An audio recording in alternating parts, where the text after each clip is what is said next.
মধ্যপ্রাচ্য যুদ্ধ, ইরান ধ্বংস হয়ে যাচ্ছে, পৃথিবীর বুক থেকে আরও একটা মুসলিম কান্ট্রি একেবারে ধুলার সাথে মিশে যাচ্ছে। ইতিপূর্বে আপনারা জানেন ইরাক ধ্বংস হয়েছে, লিবিয়া ধ্বংস হয়েছে, ইয়েমেন ধ্বংস হয়েছে, সিরিয়া ধ্বংস হয়েছে, আফগানিস্তান ধ্বংস হয়েছে। ঠিক সেই একইভাবে ইরান অক্ষত ছিল এত বছর, তারপরেও তারা এত বছর ছিল নিষেধাজ্ঞার, আন্তর্জাতিক নিষেধাজ্ঞার অন্তরালে পড়ে আসিল। এবারকার তারা ধ্বংস হয়ে যাচ্ছে। বাংলাদেশের এই যে এই যুদ্ধ সম্পর্কে বাংলাদেশের সোশ্যাল মিডিয়ায় আপনি কোনো খবর পাবেন না। তবে বাংলাদেশের কোনো হুজুররা তাদের জন্য রাস্তায় ঝাঁপিয়ে পড়ে নাই, মুসলমানরা মিছিলে যায় নাই। কারণ আমাদের দেশের অনেক হুজুরেরা আমরা দেখতেছি যে ফতোয়া দিতেছে যে তারা মুসলমান না, শিয়ারা। এই ফতোয়া দেওয়ার কারণে যে তারা হযরত মা আয়েশাকে গালাগালি জেনাকারী বলে, তারা আরও অনেক ব্যাপার স্যাপার বলতেছে, সব হুজুররা ফতোয়া দিতেছে। সেই কারণে মনে হয় মুসলমানরা বাইতুল মুকাররম থেকে লাখ লাখ মুসল্লিরা এখন আর মিছিল ইরানের পক্ষে কেউ বের করে নাই। এখন যুদ্ধের প্রকৃত অবস্থাটা আমি আপনাদেরকে বলি। এই বাংলাদেশের মানুষ, সাধারণ জনগণ, এরা কেউই কিন্তু ইরানের পরাজয়টা মেনে নিতে পারতেছে না। ইরানের পরাজয়টা মেনে নিতে পারতেছে না। সবাই চাই যে আমেরিকা হারুক, আর আমেরিকার প্রেসিডেন্ট ডোনাল্ড ট্রাম্পকে যদি ইরান ধরে নিয়ে এসে ফাঁসি দিতে পারে তাহলে তারা খুশি। এবং ফেসবুক ঢুকলে দেখবেন মনে হইতেছে কি যে এই ইরান ইসরায়েলকে শেষ করে দিল, সৌদি আরবকে শেষ করে দিল, বাহার, কাতার ও বাহরাইন, দুবাই, মানে আমেরিকা, সবাইকে ইরান ধ্বংস করে দিচ্ছে। কল্প কাহিনী প্রচার হইতেছে। কিন্তু দুঃখের বিষয় হলো রিয়ালিটি যেটা, সত্য কাহিনী যেটা, সেটা আমি আপনাদের সামনে এখন তুলে ধরতেছি। এই কারণেই এই ভিডিওটা করা। আজকে 7 দিন ধরে যুদ্ধ চলতেছে। প্রথম আঘাতেই ইরানের জানেন সর্বোচ্চ নেতা খামেনি সহ প্রায় 40 জন শীর্ষ নেতাকে তারা মেরে ফেলছে। তারপরে দ্বিতীয় তৃতীয় সারির আরও অনেক নেতাকে তারা মেরে ফেলছে। এখন এই 7 দিন ধরে যে যুদ্ধটা চলতেছে, ইরানের কাছে যে সমস্ত ক্ষেপণাস্ত্র ছিল সেই ক্ষেপণাস্ত্রগুলো তারা ব্যবহার করেছে, কিন্তু ব্যবহারের মাত্রা 86% কমে গেছে। এখন তারা তাদের ক্ষেপণাস্ত্রগুলা ইসরায়েল, সৌদি আরব, কাতার, বাহরাইন, দুবাই, অর্থাৎ যেখানে যেখানে আমেরিকার ঘাঁটি আছে যে সব দেশে, সবখানেই তারা সাহসের সাথে ইরান পাল্টা হামলা করছে এবং এখনো তারা হামলা চালিয়ে যেতেছে। আর 7 দিন যাবৎ ইসরায়েল এবং আমেরিকা যৌথভাবে তারা যেভাবে বোমা বর্ষণ করে চলেছে, ইতিমধ্যেই ইরানের এয়ার ডিফেন্স সম্পূর্ণ ধ্বংস করে দিয়েছে। ইরানের আকাশের নিয়ন্ত্রণ এখন ইসরায়েল এবং আমেরিকার হাতে। সেখানে তারা কোনো বাধা ছাড়াই যে কোনো স্থানে বোমা মারতেছে, কারণ এয়ার ডিফেন্স শেষ, কোনো প্রতিরোধ করতে পারতেছে না। তাহলে আকাশ দখল করা শেষ হয়ে গেছে তাদের। নৌবাহিনীর আর কোনো কিছু অবশিষ্ট নাই, নৌবাহিনীকেও শেষ করে দিয়েছে। এই যে শ্রীলঙ্কা থেকে ফিরে যেতেছিল তাদের একটা নৌবাহিনীর জাহাজ, সেটাকেও ধ্বংস করে দিছে। তাহলে এখন বর্তমানে ইরানের হাতে নৌবাহিনী নাই এবং বিমান বাহিনী বলতে কোনো কিছু নাই। তাহলে এখন আছে শুধু ক্ষেপণাস্ত্র আছে কিছু, আর আছে হলো স্থল বাহিনী। তাহলে এখন বুঝেন, এই জিনিসটা বুঝতে হবে যে ইরানরা সাহসী যোদ্ধা, তারা মাথা নত করবে না, এটা ঠিক আছে। সাদ্দামও কিন্তু মাথা নত করে নাই, কর্নেল গাদ্দাফিও মাথা নত করে নাই। সাদ্দামের 10 লাখ সৈন্য ছিল, কিন্তু দেখেন ইরানের কোনো বন্ধু নাই সারা বিশ্বে, একটা রাষ্ট্রও তার পক্ষে নাই। 25টা রাষ্ট্র আছে, মুসলমান রাষ্ট্র আছে মধ্যপ্রাচ্য, পারস্যে। এই 25টা মুসলিম রাষ্ট্র, একটা রাষ্ট্র ইরানকে কোনো সাহায্য করতেছে না। বরঞ্চ আরও এইসব রাষ্ট্রগুলো আমেরিকাকে, সৌদি আরব সহ এই সমস্ত রাষ্ট্রগুলো আমেরিকাকে ঘাঁটি দিয়েছে, অর্থাৎ তারা সহযোগিতা করতেছে আমেরিকাকে ইরানকে ধ্বংস করে দেওয়ার জন্য। তাহলে বলেন যে এই ইরান তারাই কত ভালো, তাদেরকে যে আপনি ভালো বলবেন, আমি ভালো বলবো, তাহলে এই 25টা মুসলমান রাষ্ট্র, একটা রাষ্ট্র তার বন্ধু নাই কেন? এটা একটা অনেক বড় প্রশ্ন। আছে কেউ সাহায্য করতেছে? নাই। এরা তো সবাই আমেরিকা ইসরায়েলকে সাহায্য করতেছে, আর বোকার মতো ফেসবুকে দেখতেছি অনেকে অনেক হিসাব দিতেছে যে আমেরিকার কত কত টাকা খরচ হয়ে যেতেছে, কত ডলার হয়ে যেতেছে, আমেরিকা দেউলিয়া হয়ে যাবে। কিন্তু দেখেন এই যুদ্ধে আমেরিকার শুধু লাভ লাভ লাভ আর লাভ। শুধুমাত্র তাদের সৈন্য যদি কিছু মারা যায় সেটি তাদের লস। এই যুদ্ধের সমস্ত ব্যয় কিন্তু এই মুসলমান রাষ্ট্রগুলোর কাছ থেকে কানে ধরে আদায় করব না। আমেরিকাকে তো ডেকে নিয়েইছে তারা যে আমরা ইরানের জ্বালাই বাঁচি না। ইরান হিজবুল্লাহ বাহিনী গঠন করে রাখছে, হুতি গঠন করে রাখছে, আরও ওই হামাস গঠন করে রাখছে, এদেরকে সাহায্য করতেছে। এদের অত্যাচারে আমরা অতিষ্ঠ।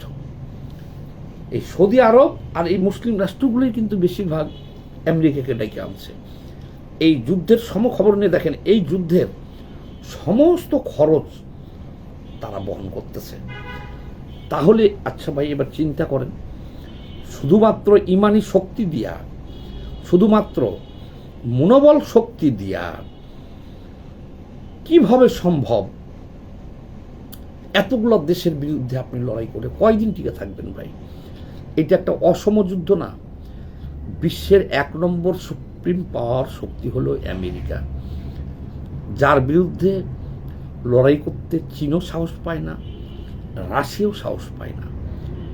তাহলে সেই আমেরিকার সাথে আবার ইসরায়েল যোগ দিছে, আর ইসরায়েলের পাশাপাশি মধ্যপ্রাচ্যের সবকটা মুসলিম রাষ্ট্র তাদের সাথে যোগ দিছে।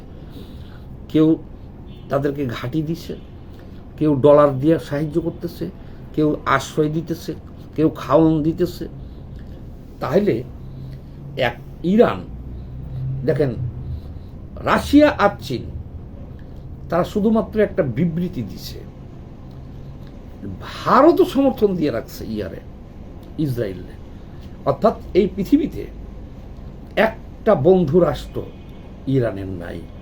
আপনারা যারা বাংলাদেশের মানুষ ভাই, আমি আশ্চর্য হয়ে গেলাম, বাংলাদেশের যত বুদ্ধিজীবী আছে এরা বলে কোথায় লেখাপড়া করছে এরা জানি না। এরা হয় মিথ্যাবাদী, আর না হলে এরা ভিউ ব্যবসায়ী, যে আমরা যদি ইরানের বিপক্ষে বলি তাহলে বাংলাদেশের মানুষ আমাদের ভিডিও টকশো শুনবে না, ভিডিও শুনবে না, ভিউ হবে না, কেউ লাইক কমেন্ট শেয়ার করবে না, আমরা টাকা পাবো না। এই কারণে বাংলাদেশের মানুষ আপনারা ইরান যুদ্ধের প্রকৃত চিত্র পাইতেছেন না। এই গতকালকের থেকে ইরানে B-52 বোমারু বম্বার বিমান ব্যবহার করতেছে। এখন যে বিমানগুলো ব্যবহার করতেছে আমেরিকা, পৃথিবীর কোনো দেশে এই বিমান নাই। এই বিমান নাই। এই বিমানগুলা সব বাংকার ধ্বংস করতে, আপনি যদি 100 ফিট নিচে, 500 ফিট নিচেও যদি আপনি বাংকার করে রাখেন, এই বোমা সেই 500 ফিট নিচে যে বাংকার ধ্বংস করতে সক্ষম। এই বিমানগুলো তারা কারো কাছে বেচে নেই পৃথিবীর। আর এই বিমান তৈরি করার মতো সামর্থ্য মানে অর্থ কারো কাছে নাই। Billion billion billion dollar, 20-22 billion না কত বিলিয়ন জানি একটা করে বিমান তৈরি করতেই লাগে, সেই বিমান ব্যবহার করতেছে। যেভাবে কালকের থেকে কার্পেট বোমা মারতেছে, কার্পেট বোমা, আগামী 1 সপ্তাহের মধ্যে দেখবেন। আপনারা দেখেছেন যে ফিলিস্তিনে কোনো ঘর বাড়ি কিন্তু কিছুই নেই, এখন লাখখানেক লোক মারছিল ইসরায়েল 1 বছরে, আর কোনো বিল্ডিং নেই, সব ভেঙে ফেলছে বোমা দিয়ে। আর ঠিক সেভাবে বোমা পড়তেছে। আর 1 সপ্তাহ বা 15 দিন যদি বোমা এভাবে ইরানে পড়ে, ইরানের কোনো কিছু থাকবে? কোনো কোথায় থাকবে? স্থলযুদ্ধ করবে কে? স্থলযুদ্ধ যদি আপনি করবেন, আপনার তো এয়ার ডিফেন্স নাই, তো বোমা মেরে শেষ হয়ে যাবে। অর্থাৎ ধরে রাখেন যে আগামী 1 সপ্তাহ বা 2 সপ্তাহের মধ্যে ইরান, বরঞ্চ আরও আগে যদি স্যারেন্ডার করতো, যে দেখেন তো প্রথম দিনই 40 জন মেরে ফেলছে আপনার দেশে, একেবারে শীর্ষ প্রেসিডেন্ট, প্রধানমন্ত্রী, সেনাপ্রধান, নৌপ্রধান, বিমান বাহিনী প্রধান সহ সব মেরে ফেলছে। তাহলে আপনারা কোথায়, কে কোন অফিসার কোথায় থাকেন, তারা তথ্য প্রযুক্তি টেকনিক্যালভাবে কত অগ্রসর, যে একটা দেশের, ইরানের প্রেসিডেন্ট কোন অফিসার কোথায়, কোন মন্ত্রী কোথায় থাকে, কয়টার সময় মিটিং করে, কোন রুমে ঘুমায়, সব তথ্য হলো ইসরায়েলের কাছে, আমেরিকার কাছে। তাহলে সেই দেশের সাথে আপনি কিভাবে যুদ্ধ করবেন? আপনার দেশের প্রধানমন্ত্রী বা সেনাপ্রধান, নৌবাহিনী প্রধান, বিমান বাহিনী প্রধান কোথায় থাকে, সেই তথ্য তারা জানে। তাদের সাথে কিভাবে যুদ্ধ করবেন? বরঞ্চ খামেনি সহ যারা মারা গেছিল, তারপরে যদি এরা স্যারেন্ডার করতো, স্যারেন্ডার এই ধরনের, আমেরিকা তো এটা দখল করতে চাইতেছে না, স্যারেন্ডার হলে এই ধরনের, তারা যদি ক্ষমতা ছাইড়া দিত, দেশে গণতন্ত্র দিয়ে দিত, তাহলে ইরানটা বেঁচে যেত। এখন ইরানটা একেবারে মেশাকার হয়ে যাবে, কেউ ঠেকাইতে পারবে না। কারণ পৃথিবীর কেউ তো তাদের পাশে দাঁড়াইল না, খালি বিবৃতি দিয়া। আর এটা একটা অসম যুদ্ধ রে ভাই, এটা বুঝতেছেন না কেন? কি আছে ইরানের কাছে? পৃথিবীর পরাশক্তি আর ইসরায়েল, এই যে এতক্ষণ যা বর্ণনা করলাম, তাদের জ্ঞানে, বিজ্ঞানে, প্রযুক্তিতে, অস্ত্রপাতি সব, আরে ভাই দরকার হলে তারা পারমাণবিক বোমা মেরে শেষ করে দিবে। আপনারা যারা উৎসাহ দিতেছেন বা ফাল পাততেছেন, প্রয়োজন বোধে তারা পারমাণবিক বোমা মাইরা এটাকে শেষ করে দিবে টোটাল ইরানকে। আমেরিকা হারবে, ইসরায়েল হারবে। এখন যে বোমাগুলো পড়তেছে, এই বিমানই তো পৃথিবীতে কারো কাছে নাই। যাক, তবে একটা ব্যাপার দেখেন, আমরা বামপন্থীরা, কমিউনিস্টরা সারা বিশ্বেরই আমরা এই আগ্রাসনের কিন্তু নিন্দা জানাইছি। আমরা নিজেও বিক্ষোভ মিছিল করছি, প্রতিবাদ মিছিল করেছি। বাংলাদেশের মুসলমানরা কিন্তু করে নাই, মুসলিম দলগুলো করে নাই, আমরা বিক্ষোভ মিছিল করছি। কিন্তু করলে কি হবে? আমাদের এই বিক্ষোভ মিছিল বা প্রতিবাদ, চীনও প্রতিবাদ জানাইছে, রাশিয়া জানাইছে। তাহলে এই প্রতিবাদ দিয়ে কি আমরা ইরানের কোনো উপকার করতে পারতেছি? উপকার করতে পারতেছি না। কিন্তু একটা কথা বলি, কিছুদিন আগে ঠিকমতো হিজাব পরে নাই, এই কারণে আয়েশা, নাম হলো মাইশা নামক একজন নারীকে হত্যা করলো। তারপরে যে বিদ্রোহ হইল, সেই বিদ্রোহেও 10-15 হাজার নারী পুরুষকে ফাঁসি দিছে এবং গুলি করে হত্যা করেছে ইরান। সেখানে তো গণতন্ত্র নাই, তারা ইসলামী প্রজাতন্ত্র, মানে এক ব্যক্তি 40 বছর ধরে ক্ষমতায় বসে রয়েছে। সে দেশের মানুষের, এবং তারা নিজের দেশের মানুষকে, এই যে কয়েকদিন আগে যে আন্দোলন হয়েছে, সেখানেও 20,000 মানুষকে তারা হত্যা করেছে। শেখ হাসিনা 1,000 মানুষকে হত্যা করার কারণে তার 14 গোষ্ঠী সহ পালাই যেতে হয়েছে বাংলাদেশ থেকে। আর এমনই ইসলামী ফ্যাসিস্ট রেজিম কায়েম করছিল যে তারা যখন তখন দেশের 10-20 হাজার নাগরিককে গুলি করে হত্যা করছে, কিন্তু কেউ কিছু করতে পারে নাই। এমন ধর্মান্ধ উন্মাদ, তাহলে দেখেন যে প্রত্যেকের জিনিসের তো একটা শেষ আছে। তো দুঃখ লাগতেছে, কিন্তু আপনারা যারা ফেসবুকে লিখতেছেন, বাংলাদেশের সব মিডিয়ায় এবং সব টকশোবাজ বুদ্ধিজীবী সবাই বিভিন্ন ধরনের আলোচনা করতেছে, কিন্তু এক সপ্তাহ পর দেখবেন ইরান শেষ। আপনি হিসাব করেন প্রতিদিন যে পরিমাণ বোমা পড়তেছে, ওই দেশটা ধ্বংস হইতে আর কয়দিন লাগবে। আমি আপনাদের এই ভিডিওর মাধ্যমে বলে দিলাম, যত তাড়াতাড়ি পরিবর্তন হবে ইরানের সরকার, তত মঙ্গল ইরানের জন্য। একদিন দেরি হইলে ওই একদিনই অনেক ক্ষয়ক্ষতি হবে ইরানের। মানে তারা তো চালায়, কার্পেটিং বোমা চালাই যেতেছে। তো সর্বোচ্চ যদি এরা ঘেরামি করে,